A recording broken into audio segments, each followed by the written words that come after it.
السلام عليكم. السلام ورحمة الله. انتوا مين يا رجالة؟ رجالة مين يا دوكش؟ ما تفوق هنا مين يابا؟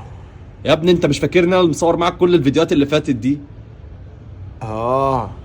عامل ايه يا محترم؟ الحمد لله. حبيبي انت مش متابع السوشيال ميديا ولا ايه؟ انت عارف انا اخوك ما بيخرجش منين. يا حبيبي ده انت خارب الدنيا.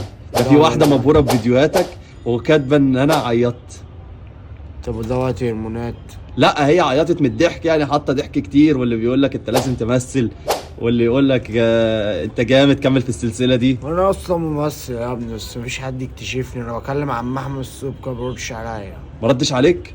ما ردش عليا، وكلمت شركة الانتاج ما ردش عليا. طب احنا دلوقتي عايزين نغير النشاط بتاعك. انا فعلا غير النشاط. هتشتغل ايه بقى؟ تخيل انت بقى. لا قول. لا الناس تتخيل، انا هبطل كل السكك اللي اشتغلت فيها قبل كده. يعني هتبيع حاجات جديدة من العشة دي؟ هتبيع حاجات جديدة من قلب العيشة دي، وشرط اساسي ايه يا دوكش ما تسيبنيش هنا.